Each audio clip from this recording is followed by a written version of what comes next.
మన తండ్రి అయిన దేవుని నుండి, యేసుక్రీస్తు ప్రభు నుండి, పరిశుద్ధాత్మ దేవుని నుండి మీకు కృపా సమాధానము కలుగునుగాక. ఆమేన్. దేవునిని కనుగొంటే సమస్తమును కనుగొన్నట్టే. If you find God you have found everything. గత వారము కూడా నేను మాట్లాడాను.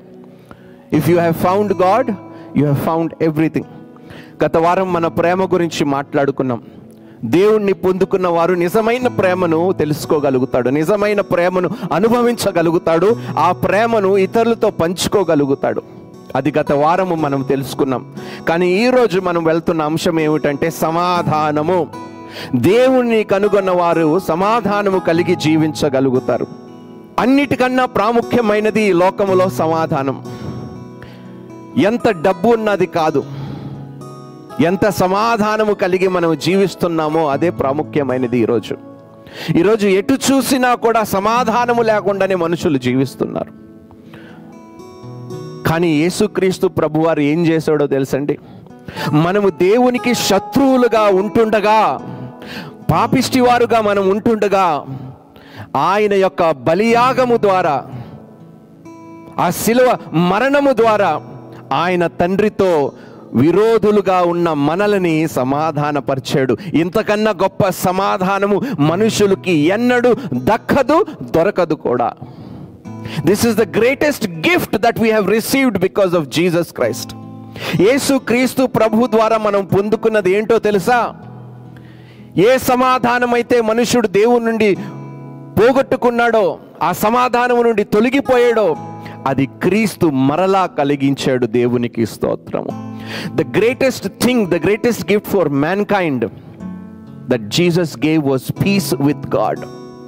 దేవునితో సమాధాన పరచబడటము చాలా గొప్ప విషయం. It is impossible. మన పాపిష్టి జీవితాలతో దేవునితో సమాధానము కలిగి జీవించడం అనేది అసాధ్యము. యేసు క్రీస్తు బలియాగము గాని లేకపోయి ఉంటే మనం ఇంకా దేవునికి విరోధులుగానే మనం జీవించేవారము.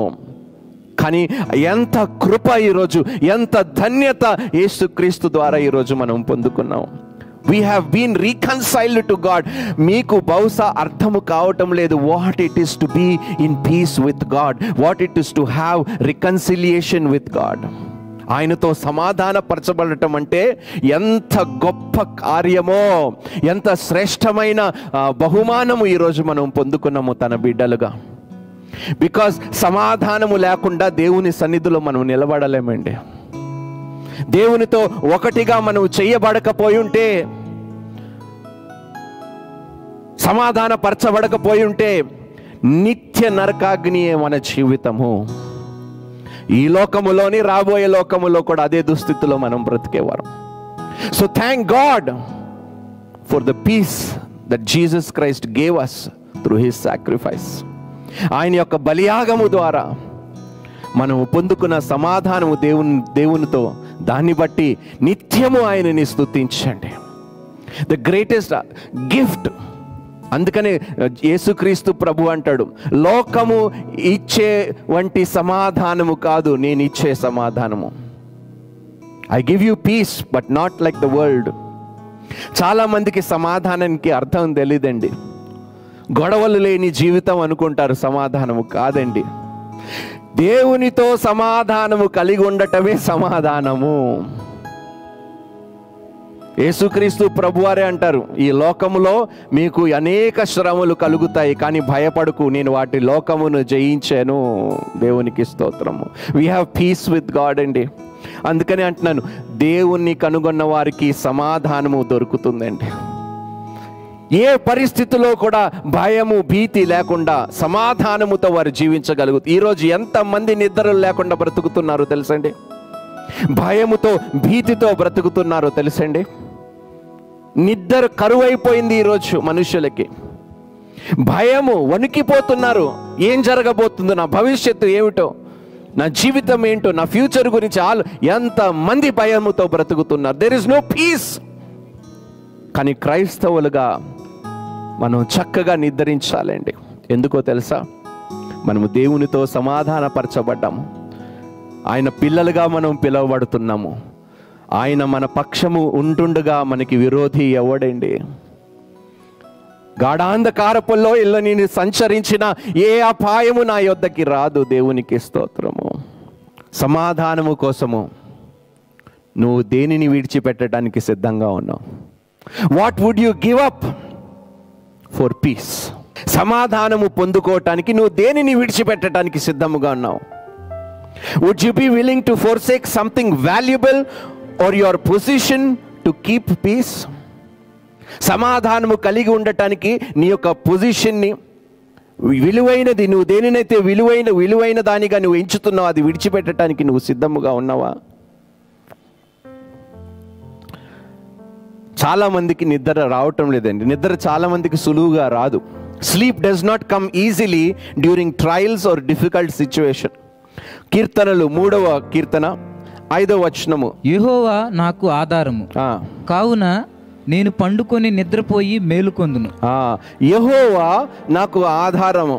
ఈ వాక్యము దావీదు మాట్లాడుతున్నప్పుడు ఏం జరుగుతుందో తెలుసండి? దావీదు జీవితంలో తన సొంత కుమారుడైన అబ్షలోము ఒక సైన్యముని తీసుకొచ్చి తండ్రి మీద తిరగబట్టడానికి బయలుదేరాడు, తండ్రిని చంపటానికి బయలుదేరాడు. కానీ దావీదు ఏం చెప్తున్నాడో తెలుసా ఇక్కడ? What a statement this is అండి. What faith it requires. What peace David must have had. అరే, ఎంతమందికి నిద్ర పట్టదో తెలుసండి? ఏదైనా జరిగితే, ప్రతికూలంగా పరిస్థితులు మారిపోతే, అన్ని పరిస్థితులు ప్రతికూలంగా ఉన్నాయి అక్కడ దావీదుకి. సొంత కుమారుడు సైన్యాన్ని వేసుకొని తండ్రిని చంపటానికి బయలుదేరాడు. దావీదేమో చక్కగా నిద్రపోతున్నాడు, సమాధానముతో నిద్రపోతున్నాడు, భయము భీతి లేకుండా నిద్రపోతున్నాడు. ఎందుకు నిద్రపోతున్నాడు? మీరే చెప్పాలి. ఎందుకు నిద్రపోతున్నాడు? David cried to the lord and the lord heard him. ఆయన నమ్మాడు, నేను మొరపెడితే నా దేవుడు నా ప్రార్థన విని నాకు ఉత్తరం ఇస్తాడని నమ్మాడు. ఆయన ప్రార్థించాడు, ఆయన ప్రార్థనకు ప్రతిఫలము పొందుకొని నిద్రించాడు, సమాధానముతో పడుకోగలిగాడు. ఒకవైపు సైన్యము బయలుదేరింది, సొంత కుమారుడు. నిద్ర పడుతుందండి ఎవడైనా? నా సొంత కన్న కొడుకు నన్ను చంపడానికి బయలుదేరుతున్నప్పుడు ఏ తండ్రి అయినా సమాధానముతో నిద్రపోగలుగుతాడండి?